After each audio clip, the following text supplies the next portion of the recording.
To biology पाठशाला। मैं हूं आपका एजुकेटर रंजित कुमार और आज हम लोग पढ़ेंगे टिश्यू। टिश्यू में भी ये लेक्चर नंबर 2 होगा। जिसने भी पहला लेक्चर नहीं देखा है डिस्क्रिप्शन पे लिंक दिया हुआ है, जाइए और फटाफट पहला लेक्चर देखिए। और पहला लेक्चर में हम लोगों ने बेसिकली इंट्रोडक्टिव पार्ट देखा था, जिसमें पूरा चैप्टर को हमने एक फ्लो चार्ट में कन्वर्ट किया था। ठीक है, पूरा फ्लो चार्ट में कन्वर्ट किया था और आज हम लोग उसमें से 4 टिश्यू में से पहला टिश्यू पढ़ेंगे, जिसमें इपिथेलियल टिश्यू होगा। इपिथेलियल टिश्यू में हम लोग पूरा डिटेल में पढ़ेंगे। ठीक है, तो पहला है हमारे पास इपिथेलियल टिश्यू। इपिथेलियल टिश्यू में भी पहले हम लोग देखते हैं कि इपिथेलियल टिश्यू का कैरेक्टरिस्टिक्स क्या होता है। ये टिश्यू है तो क्या है, इसका कैरेक्टरिस्टिक्स क्या होता है, इसको पढ़ना क्यों जरूरी है। ठीक है, तो हमारा है पहला कैरेक्टरिस्टिक्स, देखते हैं कि ये इपिथेलियल टिश्यू का कैरेक्टरिस्टिक्स क्या होता है। ठीक है, ये क्या होता है, ये covering and protective tissue of animals body. जो भी एनिमल्स बॉडी है उसके बॉडी को एक प्रोटेक्शन देने का काम करता है। ठीक है, हमारा बॉडी में क्या होगा, स्किन है। स्किन क्या एक तरह का प्रोटेक्टिव कवरिंग देगा, जो हमारा क्या होगा, हीट, लाइट, वाटर, सनलाइट से बचाएगा। तो प्रोटेक्टिव टिश्यू का काम होगा। और दूसरा क्या होता है, इसके टाइटली पैक्ड रहते हैं। जो भी एक एपिथेलियल टिश्यू होते हैं वो टाइटली पैक्ड रहते हैं, उसके बीच में इंटरसेलुलर स्पेस नहीं देखने को मिलेगा। अगर हम बात करें तो हमारा स्किन है, हमारा स्किन जनरली है तो देखिए कि कोई भी इंटरसेलुलर स्पेस देखने को नहीं मिलता है। ठीक है, थर्ड है हमारे पास ये separate by the other through basement membrane. ये क्या होते हैं, ये जो भी टिश्यू, जो एपिथेलियल टिश्यू अरेंज्ड है वो क्या एक बेसमेंट मेम्ब्रेन पे अरेंज्ड है। अगर डायग्राम को देखने की कोशिश करें तो देखिए जो ग्रीनिश पार्ट होगा वो क्या होगा, वो हमारा एक बेसमेंट मेम्ब्रेन रहेगा। ये क्या है, हमारा एक बेसमेंट मेम्ब्रेन है, बेसमेंट मेम्ब्रेन। ठीक है, बेसमेंट मेम्ब्रेन है और इसी के ऊपर में क्या होगा, सेल अरेंज्ड रहेंगे। जब सपोज कीजिए कि ये मेरा ब्लैक वाला इंक है, इसलिए क्या एक बेसमेंट मेम्ब्रेन है, इसके ऊपर सेल अरेंज्ड है। ठीक है, इसी तरह यहाँ पे सेल अरेंज्ड है, देख सकते हैं कि सेल अरेंज्ड है, 1 cell, 2 cell, 3 cell, 4 cell, 5 cell, 6 cell, इसी तरह बहुत सारे सेल्स अरेंज्ड है। और सेंटर पे क्या है, न्यूक्लियस है। ठीक है, और ये क्या हमारा एक बेसमेंट मेम्ब्रेन। तो ये बेसमेंट मेम्ब्रेन का फंक्शंस क्या होता है, ये प्रोवाइड करता है surface to arrange the layer. इसमें क्या होता है, ये सेल्स को एक क्या करता है, एक तरह का सरफेस प्रोवाइड करता है, जिसपे क्या होता है, सेल्स अरेंज्ड रहते हैं लेयर पे। ठीक है, दूसरा क्या होता है, ये न्यूट्रिशन प्रोवाइड करता है सेल का। सेल में अगर ग्रोथ होगा, डिवीजन होगा तो क्या होगा, न्यूट्रिशन प्रोवाइड करेगा। और ये ब्लड सप्लाई भी करता है। ठीक है, अगर हम फंक्शंस का बात करें तो फंक्शंस क्या होंगे एपिथेलियल टिश्यू का। एपिथेलियल टिश्यू का क्या फंक्शन होगा, protection, filtration, secretion, absorption and excretion. Waste material को बाहर निकालेगा भी, एब्जॉर्ब भी करेगा, सिक्रेट भी करेगा, फिल्ट्रेशन भी करेगा, बॉडी को प्रोटेक्ट भी करेगा। ठीक है, फिर है एपिथेलियल टिश्यू का टाइप्स। जो एपिथेलियल टिश्यू को हम लोग में टाइप्स किया था, बेसिकली हम लोग 2 लेयर में, 2 पार्ट्स में डिवाइड करते हैं। ठीक है, जो पहला होगा on the basis of covering and lining के बेसिस पे। दूसरा होंगे क्या, ग्लैंडुलर एपिथेलियम्स। ग्लैंड्स कैसे कैसे रहेंगे, कौन कौन सा ग्लैंड में होगा एपिथेलियल टिश्यू वो देखेंगे। पहला है कवरिंग एंड लाइनिंग के बेसिस में भी डिवाइड करते हैं। तो पहला होते हैं सेल इनटू द लेयर, कि जो सेल है वो कितना लेयर में अरेंज्ड है, 1 लेयर, 2 लेयर, सेवरल लेयर। फिर दूसरा देखेंगे शेप, कि अलग अलग टिश्यू अलग अलग शेप्स के होते हैं और कहां पे पाए जाते हैं। ठीक है, पहला है सिंपल एपिथेलियम। सिंपल एपिथेलियम में क्या होंगे, सेल्स एक सिंगल लेयर्स में ही अरेंज रहेंगे, सिर्फ एक सिंगल लेयर में। ठीक है, और स्ट्रेटिफाइड एपिथेलियम में क्या होंगे, 2 होंगे या 2 से ज्यादा लेयर में सेल्स अरेंज रहेंगे। ठीक है, ठीक है, अगर हम शेप में देखें तो शेप में मेरा पहला पार्ट होता है स्क्यूमस epithelium, columnar epithelium, cuboidal epithelium. ठीक है, फिर अगर हम लोग ग्लैंडुलर एपिथेलियम जाए तो ग्लैंडुलर एपिथेलियम में 2 पार्ट्स रहेंगे। ठीक है, पहला होंगे एंडोक्राइन ग्लैंड्स, दूसरा होंगे एक्सोक्राइन ग्लैंड्स। ठीक है, endocrine glands are ductless gland, whereas the exocrine glands are duct glands. ठीक है, उसमें हम लोग डिटेल में जाएंगे तो बात करेंगे कि what is ductless gland and what is duct gland. ठीक है, तो हम लोग पहला पढ़ेंगे कवरिंग एंड लाइनिंग के बेसिस पे डिवाइड करेंगे। तो ये जो पहला cell into the layer and the shapes होगा, इसको हम कंबाइन करके पढ़ेंगे। ठीक है, कंबाइन करके पढ़ेंगे तो क्या होगा, सबसे पहले हम लोग सिंपल एपिथेलियम को पढ़ेंगे। सिंपल एपिथेलियम में क्या होगा, simple squamous epithelium, simple cuboidal epithelium, simple columnar epithelium. Stratified को पढ़ेंगे, क्या पढ़ेंगे, stratified squamous epithelium, stratified cuboidal epithelium, stratified columnar epithelium. ठीक है, आई होप यहां तक आप समझ चुके हैं। अगर आपको स्क्रीनशॉट लेना है तो ले सकते हैं। 1 2 3। चलिए इसको इरेज करते हैं और हम लोग पहला पार्ट पढ़ेंगे कवरिंग एंड लाइनिंग के बेसिस पे सेल्स का एपिथेलियम का हम लोग डिवाइड करेंगे कि क्या होता है।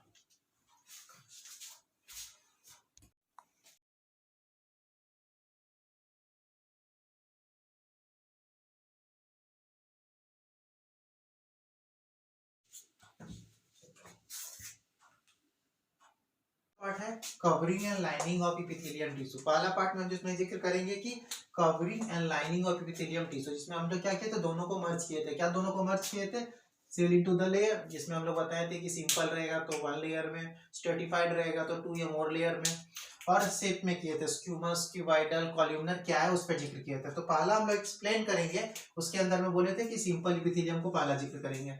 सिंपल एपिथेलियम में क्या रहेंगे, सेल जो भी रहेंगे वह सिंगल लेयर में ही अरेंज रहेंगे। ठीक है, चाहे वो स्ट्रेटिफाइड हो, कॉलम्नर हो, क्यूबाइडल हो, सब में सेल्स एक सिंगल लेयर में ही अरेंज रहेंगे। जिसमें पहला पार्ट है सिंपल स्क्यूमस एपिथेलियम। ठीक है, सिंपल रहेगा मींस एक ही लेयर में रहेंगे, स्क्यूमस मतलब छोटा शेप में रहेगा, ज्यादा क्यूबाइड की शेप में नहीं रहेगा। ठीक है, जिसमें बोला है कि क्या होगा, single layer of flat sales रहेंगे। जो सेल्स रहेंगे वो एक सिंगल लेयर में रहेंगे और एक फ्लैट रहेंगे, ज्यादा मोटे नहीं रहेंगे। ठीक है, फ्लैट रहेंगे। जिसमें देख सकते हैं कि हमने क्या किया, बेसमेंट मेम्ब्रेन बनाया, सेंटर पे न्यूक्लियस है और क्या है, सेल्स एक बेसमेंट मेम्ब्रेन पे अरेंज्ड है। फिर क्या होता है, सेंट्रली लोकेटेड न्यूक्लियस। न्यूक्लियस क्या होगा, सेंटर पे लोकेटेड रहेगा। ठीक है, फिर अगर हम देखने की कोशिश करें कि इस तरह का सेल हमारे बॉडी में कहाँ पाया जाता है। ठीक है, जो सिंपल स्क्यूमस एपिथेलियम्स के सेल्स होते हैं वो हमारे बॉडी में कहाँ पाया जाता है, तो ये कहाँ पाया जाता है, लाइनिंग ऑफ द हार्ट, जो इनर लाइनिंग होगा हार्ट का। ठीक है, अगर हम हार्ट का स्ट्रक्चर में बोले कि inner lining of the heart में पाया जाएगा। फिर ब्लड वेसल्स में पाया जाएंगे, means artery veins and capillaries में पाया जाएगा। फिर क्या होगा, वोमेन्स कैप्सूल। वोमेन्स कैप्सूल यानी कि जो किडनी होगा, किडनी के अंदर में जो नेफ्रॉन होगा, नेफ्रॉन के अंदर में अगर हम स्ट्रक्चर बोले उसमें एक वोमेन्स कैप्सूल होता है। वो क्या करता है, फिल्ट्रेशन में मदद करता है ब्लड का। ठीक है, तो वही अगर फंक्शन देखे तो क्या हो गया, पाला ही वही आ रहा है फिल्ट्रेशन में। मानी कि वोमेन्स कैप्सूल क्या करेगा, इस वोमेन्स कैप्सूल में अगर सिंपल एपिथेलियम तरह का टिश्यू है तो उसमें क्या करेगा, फिल्ट्रेशन करेगा, डिफ्यूजन करेगा मींस मूवमेंट ऑफ वाटर करेगा, हायर कंसंट्रेशन से लोअर कंसंट्रेशन, ऑस्मोसिस करेगा, बहुत सारे फंक्शंस होते हैं। ठीक है, फिर हमारे पास दूसरा लेयर्स आते हैं जिसमें आप बोलते हैं सिंपल क्यूबाइडल एपिथेलियम्स। मींस जो सेल्स होंगे वो क्यूब शेप में होंगे, जस्ट लाइक दिस वन। और क्या होंगे, इसमें भी लोकेशन क्या होगा, सेंटर पे न्यूक्लियस रहेंगे। देख सकते हैं सेंटर पे न्यूक्लियस है, बेसमेंट मेम्ब्रेन में अरेंज्ड है, सेल क्या है, सिंगल लेयर में ही है। ठीक है, फिर हमारे पास अगर लोकेशन देखे कि इस तरह का सेल जो है सिंपल क्यूबाइडल एपिथेलियम सेल्स जो है कहाँ पाया जाता है, लाइनिंग ऑफ द आई, आई के अंदर में और बाहर के लाइनिंग में पाया जाएगा। Lining of the kidney, kidney tubules. ठीक है, जो किडनी ट्यूब्यूल्स होंगे, जैसे हम बना सकते हैं कि छोटा सा किडनी बनाते हैं, ये मेरा किडनी है। ठीक है, अगर ये किडनी है तो इसमें जो यहाँ का जो लाइनिंग रहेगा इस पे पाया जाएगा। ठीक है, आई होप आप समझ चुके हैं। ठीक है, फिर है कहां पे, आगे इसका फंक्शन क्या करेगा, सिक्रीशंस करेगा और एब्जॉर्प्शंस करेगा। ठीक है, सेल समझ गए आप। फिर हमारे पास तीसरा पार्ट सिंपल कॉलम्नर एपिथेलियम। जो सेल्स होंगे वो कॉलम में अरेंज रहेंगे। ठीक है, सेल्स कॉलम में अरेंज रहेंगे और क्या रहेंगे कि न्यूक्लियस क्या होगा, नियर द बेस, यानी कि न्यूक्लियस छोटा सा बेस की तरफ नीचे झुका रहेगा। ठीक है, फिर क्या होता है, अगर ये कहां पाए जाते हैं, ये पाए जाते हैं लाइनिंग ऑफ गैस्ट्रोइंटेस्टाइनल ट्रैक्ट, यानी कि डाइजेस्टिव सिस्टम्स के गैस्ट्रोइंटेस्टाइनल में ट्रैक में पाया जाएगा। क्या करेगा, सिक्रीशंस करेगा, प्रोटेक्शंस करेगा, एब्जॉर्प्शंस करेगा। ठीक है, यहां तक आप समझ पाए कि क्या होगा अगर सिंपल एपिथेलियम टिश्यूज के बारे में अगर हम पढ़ते हैं तो सिंपल एपिथेलियम टिश्यू में भी क्या होंगे, समझ पाए कि सेल्स जो होंगे एक सिंगल लेयर में अरेंज रहेंगे। ठीक है, बस उसका सिर्फ शेप में चेंज रहेगा, स्क्यूमस रहेगा तो फ्लैट शेप रहेगा। ठीक है, क्यूबाइडल रहेगा तो क्यूब शेप रहेगा, अगर वो कॉलम्नर है तो कॉलम शेप में रहेंगे। ठीक है, आई होप समझ पाए। तो अब हम स्क्रीनशॉट लेना तो आप ले सकते हैं। रेडी, 1 2 3। चलिए इरेज करते हैं और हम लोग दूसरा पार्ट पढ़ते हैं स्ट्रैटिफाइड एपिथेलियम्स। हम पढ़ते हैं second part stratified epithelium. Stratified epithelium में भी हम लोग में तीन ही पार्ट रहेगा। ठीक है। स्ट्रेटिफाइड एपिथेलियम में भी तीन ही पार्ट रहेगा, stratified squamous epithelium, stratified cuboidal epithelium, stratified columnar epithelium. ठीक है। स्ट्रेटिफाइड एपिथेलियम में अगर हम देखने का कोशिश करें, इसमें क्या रहेंगे, सेवरल लेयर में सेल्स अरेंज्ड रहेंगे। ठीक है। तो आप देख सकते हैं सेवरल लेयर में सेल्स अरेंज्ड है, और क्या होगा, बेसमेंट मेम्ब्रेन पे होंगे, न्यूक्लियस रहेगा एंड बेसमेंट मेम्ब्रेन पे रहेगा। ठीक है। अगर हम इसका लोकेशन देखने की कोशिश करें कि ये कहाँ पाया जाता है हमारा बॉडी में, तो ये क्या हो जाएगा, लाइनिंग ऑफ द स्किन में पाया जाएगा। ठीक है। लाइनिंग ऑफ द माउथ पे पाया जाएगा, हमारा जो माउथ होगा उसके लाइनिंग में होगा, इसोफेगस में होगा, या and parts of the pharynx, जो रेस्पिरेटरी ट्रैक्ट में जो फेरिंग्स होगा, लैरिंग्स होगा, वॉइस होगा, उसमें पाया जाएगा। ठीक है। फिर ये फंक्शंस क्या करेगा, प्रोटेक्शंस करेगा। ठीक है। प्रोटेक्शंस करेगा, इसलिए क्या होता है कि इसमें हमारा एक प्रोटेक्शंस का काम करता है। ठीक है। फिर दूसरा है हमारे पास स्ट्रेटिफाइड कॉल्यूमिनर एपिथेलियम, इसमें क्या रहेंगे, सेल्स दो या दो से ज्यादा लेयर में रहेंगे, दो से ज्यादा ही होंगे, दो या दो से ज्यादा ही लेयर में अरेंज रहेंगे। ठीक है। और ये कहाँ पाए जाएंगे, duct of the adult sweat glands. ठीक है। जहां से पसीना निकलता है उस ग्लैंड में पाया जाएगा, और पैनकेटिक डक्ट में पाए जाएंगे। ठीक है। बेसमेंट मेम्ब्रेन होगा, न्यूक्लियस रहेंगे, और दो लेयर में सेल्स अरेंज रहेंगे। लास्ट है हमारा stratified epithelium, stratified columnar epithelium. Stratified columnar epithelium में क्या होंगे, सेल सेवरल लेयर में अरेंज रहेंगे, लेकिन वो इरेगुलर शेप में रहेंगे। लाइक यहाँ पे शेप फिक्स था, लेकिन ये इरेगुलर शेप में होगा। आप देख सकते हैं सेल्स इरेगुलर शेप में है। ठीक है। न्यूक्लियस तो बेसमेंट मेम्ब्रेन में ही अरेंज रहेंगे। ये कहाँ पाए जाएंगे, लाइनिंग ऑफ द यूरेथ्रा। ठीक है। यूरेथ्रा पाए जाएंगे, एक्सक्रीटरी सिस्टम किडनी का। ठीक है। लार्जर एक्सक्रीटरी डक्ट में पाया जाएगा, जो भी वेस्ट मैटर हमारा बॉडी से रिमूव कर सकते हैं वहां पे पाया जाएंगे। और क्या करेगा, प्रोटेक्शंस करेगा और सिक्रीशंस करेगा, मतलब वेस्ट मटेरियल को बाहर से रिमूव करने का कोशिश करेगा। अब हम लोग दूसरा पढ़ेंगे, लाइनिंग एंड एपिथेलियम खत्म होने के बाद ग्लैंडुलर एपिथेलियम्स। ठीक है। आपको स्क्रीनशॉट लेना तो ले सकते हैं। रेडी, 1 2 3। हम अब पढ़ते हैं ग्लैंडुलर एपिथेलियम। ग्लैंडुलर एपिथेलियम्स में हम स्टार्ट करते हैं जो हमारा टिश्यू एपिथेलियम टिश्यू का लास्ट पार्ट है। ठीक है। पहले हम लोग पढ़ रहे थे कि कवरिंग एंड लाइनिंग के बेसिस पे हमारे ग्लैंडुलर एपिथेलियम्स की ग्लैंड्स में जो जो होते हैं, कौन सा ग्लैंड में कौन कौन सा एपिथेलियम्स वाला पार्ट्स होते हैं। ठीक है। तो अगर ग्लैंड्स की बात करें तो दो तरह का ग्लैंड होगा, आइदर वो एंडोक्राइन ग्लैंड होगा या वो एक्सोक्राइन ग्लैंड्स होगा। ठीक है। Endocrine glands, endo means inside. ठीक है। कि हमारा जो होगा एंडोक्राइन ग्लैंड्स में क्या होगा, ये डक्टलेस ग्लैंड होगा, इसमें कोई डक्ट नहीं रहेगा, मींस एक कोई रास्ता नहीं रहेगा जहां से वो अपना मटेरियल को सिक्रीट करेगा। ठीक है। इसलिए वो क्या करेगा, मटेरियल को डायरेक्टली ब्लड स्ट्रीम में रिलीज कर देगा। ठीक है। इसलिए इसको हम लोग बोलते हैं डक्टलेस ग्लैंड। डक्टलेस ग्लैंड होगा। अब ये क्या करता है, डायरेक्ट अपना वेस्ट मटेरियल जो भी मटेरियल होगा, एसेंशियल मटेरियल, वो क्या करेगा, डायरेक्टली ब्लड स्ट्रीम में रिलीज करेगा। दूसरा होता है हमारे पास एक्सोक्राइन ग्लैंड्स। एक्सोक्राइन ग्लैंड्स के लिए पार्टिकुलरली डक्ट होते हैं। ठीक है। जैसे सिक्रीशन ऑफ ग्लैंड में करेंगे, जैसे mucus gland, sweat glands, salivary glands, उसी के अंडर में आएंगे डाइजेस्टिव एंजाइम्स। ठीक है।